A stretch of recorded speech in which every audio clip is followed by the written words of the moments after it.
यहाँ लोग आते अपनी मर्जी से, लेकिन जाते सिर्फ आपकी दादा की मर्जी से। ওকে তো ভাই লোক বছরের শুরুতেই আসলো দ্য রাজা সাপ, যেটা তো ভাই পুরাই মাথা নষ্ট করে দিল। বাই দ্য ওয়ে, এটা কিন্তু কোনো প্রশংসা ছিল না ভাই। এই সিনেমাটা এমন ভাবে আমার মাথা নষ্ট করেছে। গতকাল যে ইয়াশের টক্সিকের টিজার দেখার পর একটা অনেক বেশি এক্সাইটেডমেন্ট ছিল, ওটাও কেড়ে নিল।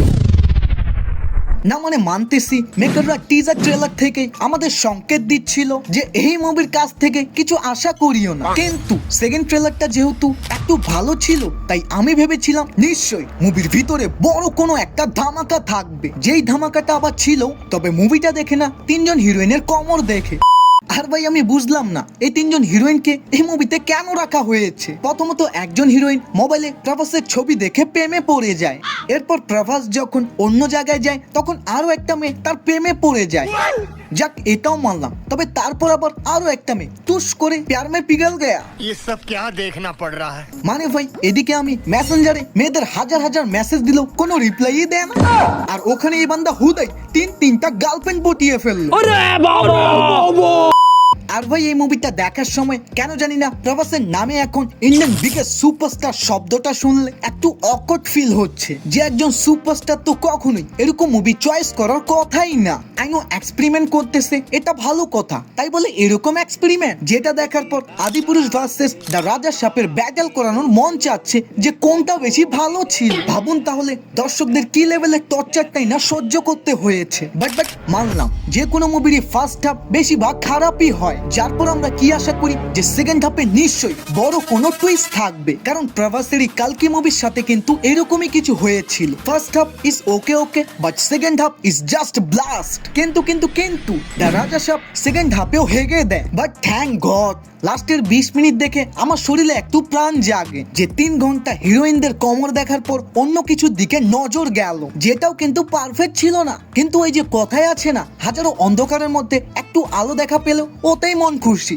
আর ভাই ডিরেক্টর মারুতি কোথায়? ওকে তাড়াতাড়ি দেশ থেকে পালিয়ে যেতে বলো, না হলে তো খুব শীঘ্রই ওকে রাস্তায় লোকজন পিটিয়ে মারবে।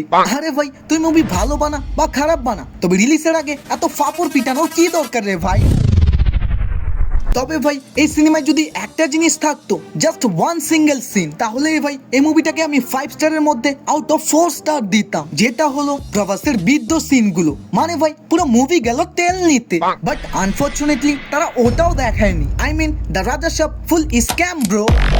মানে ভাই যেখানে শুরু থেকেই দ্য রাজা সাপের প্রত্যেকটা প্রমোশনাল ম্যাটেরিয়ালে সবাই প্রভাসের বৃদ্ধ লুকটা দেখার জন্য অপেক্ষায় ছিল, তবে মুভি থেকে ওটা পুরোপুরি গায়েব। আর জোকারের সিনটা তারা একদম শেষে দেখায় আর বলে এর পরের গল্প পার্ট 2 তে দেখাবো। अभी मैं गाली नहीं दे सकता, वरना मैं ऐसे ऐसी गाली दूं, ऐसे ऐसे गाली। এখানে তোমরা প্রথম পার্টকে চিড়িয়াখানা বানিয়ে রেখেছো, এন্ড তারপরও চাও তোমরা দ্বিতীয় পার্ট বানাতে। ভাই মেকাররা যে এই পার্ট 1 পার্ট 2 এর কনসেপ্ট খেলতেছে, এটা খুব শীঘ্রই বন্ধ করা দরকার। উদাহরণস্বরূপ দ্য রাজা সাপকেই দেখুন, তারা যদি এখানে পার্ট 1 এই প্রভাসের বুড়ো লুকটার কিছু সিন দেখাতো, তাহলে হয়তো মুভিটাকে সবাই একটু হলেও ভালো বলতো। কিন্তু মেকাররা পরবর্তী পার্টে দেখানোর চক্করে এখন এই সব ফুটেজগুলোই ডাস্টবিনে ফেলে দিতে হবে। বাকি তারপরও হয়তো ডাইনোসরের কাট্টার ফ্যান্সদের এটা অবশ্যই ভালো লাগতে পারে, কিন্তু সত্যি কথা বলতে সাউথ ইন্ডাস্ট্রির মধ্যে প্রভাসও কিন্তু আমার অন্যতম ফেভারিট অ্যাক্টর। বাট তারপরও আমি ওনার একজন ফ্যান্স হওয়ার সত্ত্বেও এই মুভিটা দেখে একদমই মজাই পাইনি। তবে তোমাদের এটা কেমন লেগেছে, ভালো খারাপ নাকি মাস্টারপিস, দ্রুত কমেন্টে জানাও। বাকি তোমরা যে এতদিন ধরে বিজয় স্যারের উপরে একটা ডিটেল ভিডিওর জন্য অপেক্ষায় ছিলে, ফাইনালি ওটা খুব শীঘ্রই আসতে চলেছে। তাই আমার জন্য না হলেও বিজয় স্যারের জন্য প্লিজ চ্যানেলটাকে সাবস্ক্রাইব করে রাখো।